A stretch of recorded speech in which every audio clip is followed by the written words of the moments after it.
Hello everyone, this is Logic coming back again on the topic of hate. And this is part 3, which is going to be the last chapter, and it's called The Untold Story. The reason I've called it The Untold Story because there was a certain platform and place where I wanted to share that story, but I wasn't let on until late in the show, for one, and secondly, I never got the chance. So it is literally the untold story. Because the reason I've included, for one, I left that in the end of part 2. That was the end of part 2. And I don't want to leave something mentioned and not covered. But the reason it's included in this is due to the simple fact that I do believe a transgression against someone to that level is, at least in my life, the ultimate expression of hate that I've had towards me, which probably a lot of you will find funny, not like funny haha, but funny like weird. But yeah, I do believe that that sort of transgression against your fellow human being is probably the most extreme expression of hate. To molest someone, or to violate them, or rape them, or try to do that, or whatever you want to call it. That's definitely, the way I see it, part of hate too. So that's why I want to cover it, because like I said, I left that off at part 2 and want to pick up where I left off, basically. But I'll try to segue my way into that and cover some other things too along the way, hopefully. But because, like I'm saying, all the time, I'm all about consistency in that sense, and I want to try to make this video also half an hour or just shy of half an hour. But unfortunately, there's no guarantees, because if I just go into that story, boom, the video is done in 15 minutes. So, but yeah, we've covered pretty much the basics in part 1 and part 2. So now the question becomes, can something be done? Can we change it? And there's many ways to ask these questions, especially with what was going on in the world most recently, and what we've seen in the past days, whether it be on like for me, on a personal level, or in the greater scheme of things, like worldwide, on a world basis. Because the way it looks right now, we're basically at the edge of World War III, like I call it, climax of history. And it's definitely a scary scenario, and it's definitely a very worrying, I don't know if it's an expression of hate or just politics, but if we go down that road, we will definitely see expressions of hate on both sides. Because let me put it like this. Forget about the two sides fighting or more, because there could be more than two sides even. But any one of those sides that push that button, whether they intend to or not, they will show an extreme hate towards humanity. And that's something to think about, right? And there are some people who have an idea why people might think like this. And even me, I know about those theories, or whatever you want to call them. I know about why. Basically I know about... Hang on a second, guys, I gotta pause for a second. I just want to minimize my screen and keep my focus, because I'm probably going to hear that ding on Beatniks, even if I'm not participating in there right now because I'm doing this. But if you hear the ding, just ignore it.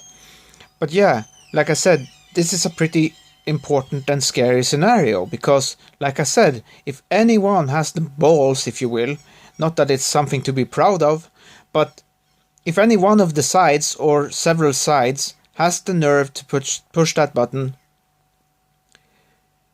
then we are in a different type of situation. a very different situation. Like I said, survival of the fittest will take on a new meaning, and we will see what... I don't know if it will be hate in some of those cases, but what I believe is going to happen, if that were to happen, that case scenario, is that if you have resources and you come across the wrong people who doesn't, they're gonna... Let's say you have a bottle of water and they don't. They might kill you for that water. But another thing, it's gonna destroy a lot of lives, both human and animal life, immediately, and it's gonna make it contaminated for the people that do survive. They're gonna have radiation sickness. They're gonna have cancer like crazy. They're gonna have kids with defects born. It's gonna take a long time for us to recover from something like that. So if that's not expression of hate, then what is? Because the atomic bomb is the greatest expression of hate that I would say. I'm saying this is my opinion, okay? Just for the record, this is my opinion. The atomic bomb is the greatest expression of hate towards mankind. Not a single individual, not a narrow group, but mankind as a total. And even Oppenheimer himself, when he realized what he had done, I don't know how to describe it because I wasn't there, but it's a well-known story that after Oppenheimer realized what he had helped to create, he wasn't happy about it. His role in it. And even the smart people then and the smart people now are saying the same thing with whatever it is. Those guys at CERN playing with black holes. What if the experiment goes wrong? Can you stop it? Are you God? Do you have that power at your fingertips? Because you have all of this other power, but do you have the power to stop it if something goes wrong? And the same with nuclear weapons. If you blow the bomb, can you fix the world after? I don't think so. So think about it for 2 seconds. Because there used to be this thing when the Cold War was at its hottest. It sounds funny, I know, but bear with me, you know what I mean. When the situation was the most dire, they were saying, we're 2 minutes to midnight. I would say we're even further along than that. But that's a different topic. But what I'm saying is, this sort of thing is the most dangerous thing in the world right now. Whether it be North Korea who has it and does it, whether it be America who has it and does it, whether it's Russia who has it and does it. Regardless, people are going to take sides, and there's going to be a grouping on one side and a grouping on the other side. Allies on both sides. And it's going to be the end of the world. For a lot of people, but then the end of the world as we know it for the rest of us. So, to me, that would be the greatest expression of hate that mankind has created in the world. And like I said, that's probably why Oppenheimer was... And I'm speaking for him now, and anyone who has any more insights to that story can tell me if I'm wrong. But that's why he was upset about it, or crying about it, or angry about it, or whichever kind of emotion it was. Because he knew this is not right in itself, but the results can be devastating too. So, and I have this one song called Atomic Moog. Mind you, a Moog is a synthesizer and it's an electronic music group or duo. Cold Cut, which gave me my nick, Beat No Logic. But they have this thing, and there's a clip from, I don't know which one it was. I don't think it was the one for Hiroshima or Nagasaki, but it could be, I don't know. But the point I'm trying to make is this guy, even though it was just a test pilot, maybe this was just one of the test runs. And not, because even if you look at it like that, even Hiroshima and the Nagasaki bombs were considered tests, even though they actually killed people with it. And it caused a lot of devastation with it. They were still considered tests because the nuclear thing was at its early beginnings. But there's a clip in this song by Cold Cut with one of the test pilots. And he said, "I made the run, I let the bomb go, that was my greatest thrill." Because for someone who comes at it from the technical standpoint like he was, it's exciting. You're doing something for the first time. And anyone who's a pilot will tell you, every time they do something new as a pilot, they're excited because it breaks their routine. But that, if I'm remembering correctly, and anyone who has any input on that story can tell me if I'm right or wrong, because I do believe the information is in that clip in the song too, that this was back in 1954. So it's like, maybe this has nothing to do with Hiroshima and Nagasaki even. Maybe it was after, but it was a test pilot who had actually dropped a nuclear bomb somewhere. And they have the clip in there, in the song. And he said it was his greatest thrill. Of course, like I said, you drop a bomb you never dropped before. Back then, they weren't thinking this is going to kill that place where it drops and then a large area around it and then everything else for years to come. They didn't know these facts. But again, back to the topic. If that is not hate in some form, then what is? Because it could very well be the end of humanity as a species. And like I said, that's probably why Oppenheimer regretted being a part of it when he realized what he had created. Or rather, I don't know, you can pick whichever one is more correct. I'm not out to play semantics here, but help to create, or even if he was the sole creator, I'm not sure. But if you need any more info, just look him up. Robert Oppenheimer, the father of the atom bomb. So, I made a picture once in my life in arts, in that school I was, called Nuclear Winter. Because I even saw a program about that.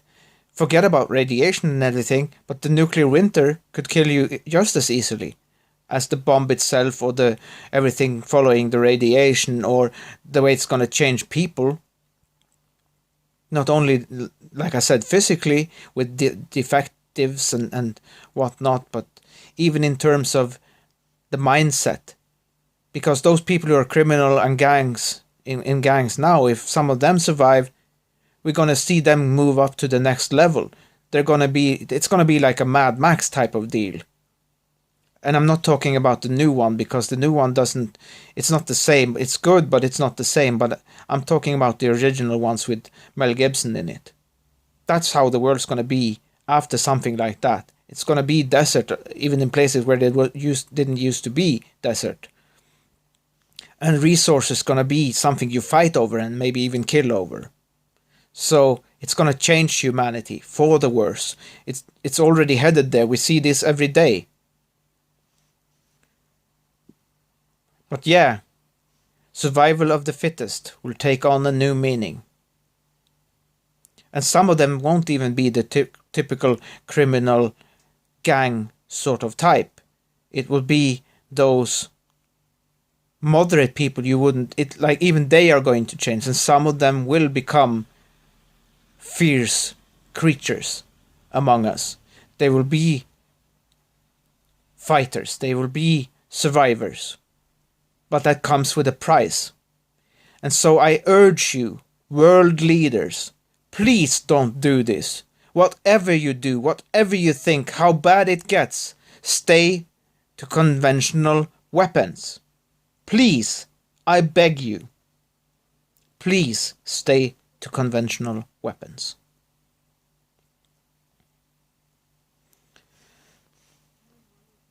And that's why I had to say about that. And now I'm gonna move into the title of this video, The Untold Story. And then hopefully I will have some more to add after that, because like I said, if I can get it to be half an hour, that's my wish. But again, if it's not, it's not. It is what it is.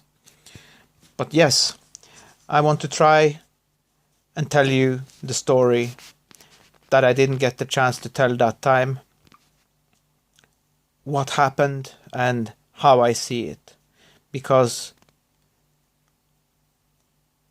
there's been a couple of other things too in my life, but that one is definitely one of the more serious ones that I've had in my life. And here we go, if you don't mind me saying. But yeah, I had to move my arm there a bit because I was getting some pain now from keeping it up in that position for some time. But yeah, this goes back to, like I said, most people, I want to point this out, most people when they hear this, before I start and get into it, they will probably say within themselves, how can that be that he had so much things happen? I have these special years in my life where a lot happened. It's just the way it is. When I turned 10, that was such a year. When I was 12, it was such a year. And also, which is the time with this story come from, it's this my 16th year. And you know, some of it happened here, some of it happened away, because you know, I was going to a different school. I wasn't in town, a place called Fauske. And I moved around even there a bit, you know. I've always had this problem in my life. I was never able to stay in one place specifically all the time. And with my first set of landlords in Fauske, the reason it happened the way it did was because their house was showing signs of age or something or other. I don't know what was the cause of it, but they had a leak. So eventually they did their best to fix it, right? Just to have it fixed temporarily. But the problem is they didn't have the money, or they didn't want to spend the money for the actual fix to do it properly. So they decided to sell the house, okay? And so I had to find a new place. And to this day, I don't remember. If you were to ask me, I don't remember how I got the new place even, but I did get a new place, thankfully. And I moved away from the previous one. And if you've seen my videos about the mystical experience, that was one of those episodes that happened when I left that house. I had these glasses with beer logos on them, these pint glasses and whatnot, that broke on me, and I fell right into one which stood like a spike on the floor of the ground, but nothing happened. I was still all right, even though my hand literally touched the edge of that spike and scratched it just barely, but no, I was fine. So, but anyway, I left that house and I had that episode with the glasses happen and moved in, because that was basically at the very end of it. I was done with everything else, was moved from that place. How I did it, I don't even know. I don't remember how I got my stuff over there, but at the time I didn't have that much stuff, you know. So maybe that's why. But like I said, I don't know how I did it, but I had my bike and those glasses the last time I was with that house. But anyway, I'll try to move along, because I've already spoken for almost 20 minutes now, so I gotta be quick about it, and sorry for that, but hopefully it will be enough and it will be good. But yeah, I moved to this new place and got very nice. I'm not saying the other ones weren't nice too, but the woman wasn't so nice as the man in the previous one. But in the new house, it seemed kind of opposite. But later on, after I had left there, long after I had left there, and you know, like in my more adult years, I've come to realize I liked them both, because even the guy, he was a tough nail, but he was trying to help me in his way, you know, from his perspective. That's how he saw it. So I can't say I hold any grudges against them, but in the previous house, I definitely had a little bit of problems with that woman. So, but in the new house, I didn't have any problems like that, even from the get-go, but they were really different people. But me and the guy, we used to, because I couldn't smoke in my place, but we would sit together in the kitchen under the fan and smoke together. But then, like I said, during my time and stay living in that place, and I would say this was in the summer. I would say it was in summertime. What point in summer I couldn't tell you exactly. But the place is called Stranda, which means the beach, because we were right next to the beach. But you know, here the beach is different. I mean, it's technically a beach, but we live in a different part of the country. But you know, it's still a beach, you know. But it was a party going on there, and I was there too. I had a bottle of my drink. I think it was a ouzo at the time, the Greek drink ouzo, and I was drinking, having fun, but then I got a little bit too drunk. Not that I was completely out of control, but first off, someone tried to throw me into the water, and that could be very dangerous when you've been drinking, for one. Secondly, they tried to steal my drink from my left hand, but thankfully I had it in my left hand, which is like my strong grip arm, and my right hand is strong for lifting. So if someone tries to pry, at least back then, I don't know for now, but back then if someone tried to pry something from my left hand, they'd be really strong. Because I'm better in a grip with my left, but I'm stronger to lift something with my right. Because my grip on the right isn't as strong, but I'm really good at lifting heavy stuff with my right, because I am right-handed, you know. So I kept on to the bottle, but I was soaking wet because I basically went into the water myself, because I'd rather go myself when I've been drinking than have people throw me in and something happen, right? But then there was this one guy, I knew him very well, he was always a troublemaker. He tried to even grab my bottle and he couldn't get it. So even though I had been drinking, I wasn't letting my booze go.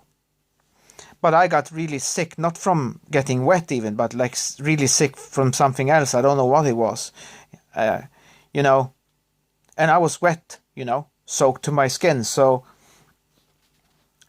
and I was sick in other ways. You know, I felt cold from the water, and I felt sick from I don't know. It's hard to describe, because it wasn't basically too much because I had been drinking, but I felt sick, and you know, when you're wet like that, how can you have fun and enjoy yourself, even if you were fine in other ways? So I left from there, and I went home. Took care of my bottle and everything, and then I wake up in the middle of the night.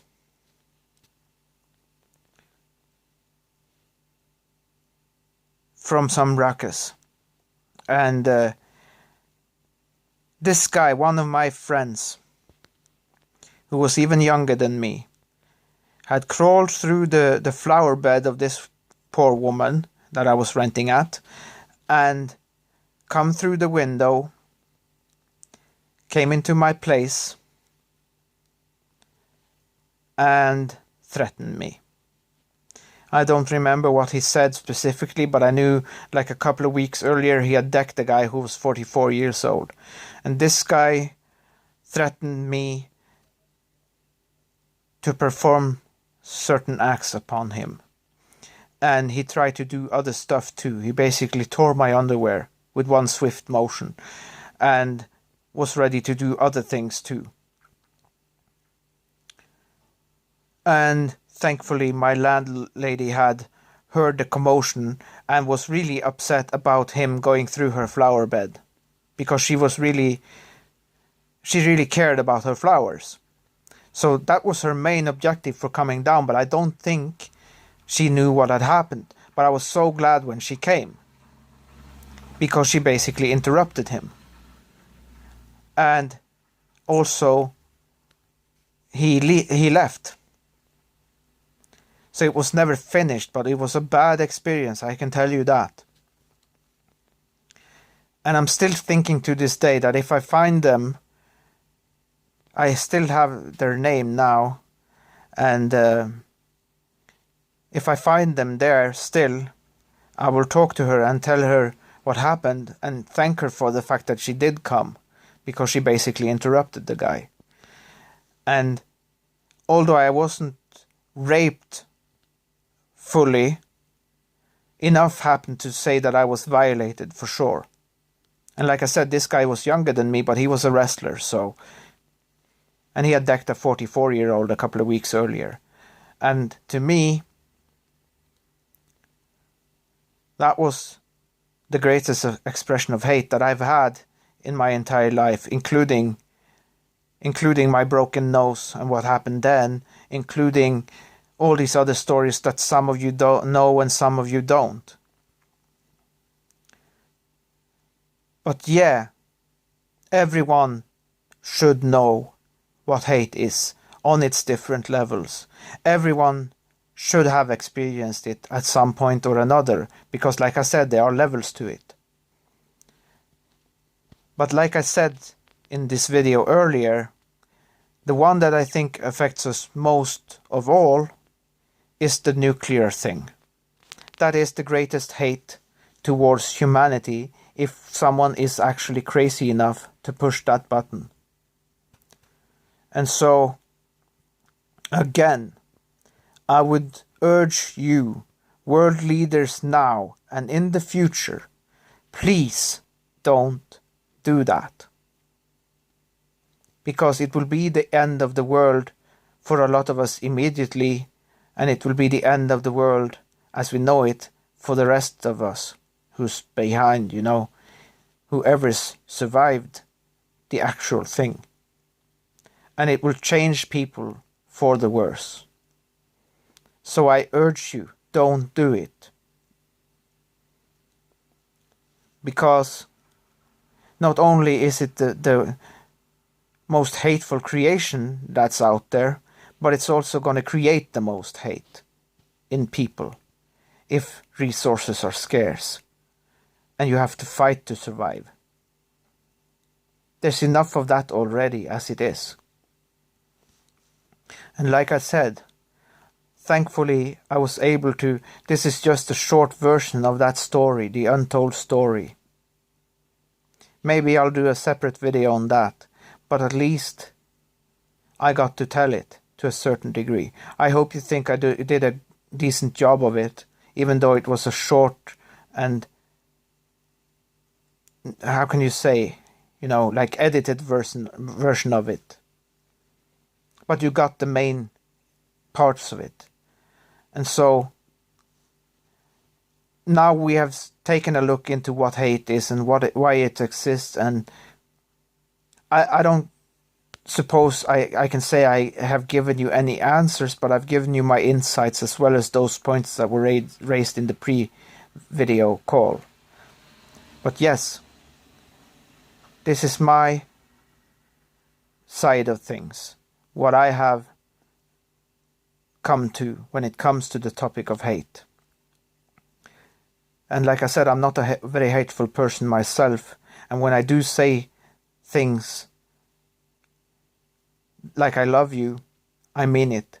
But I am also autistic, so I can't express it through my facial expression as much as I'd like to. Because I also don't trust people who do that. But I want to say, love your neighbor. Because you never know when the world is going to change. And what's happening the next day. So, with these words, I leave you on the topic of hate. This is Beatnologic, signing out, saying thank you for listening. Take care until next time, and peace.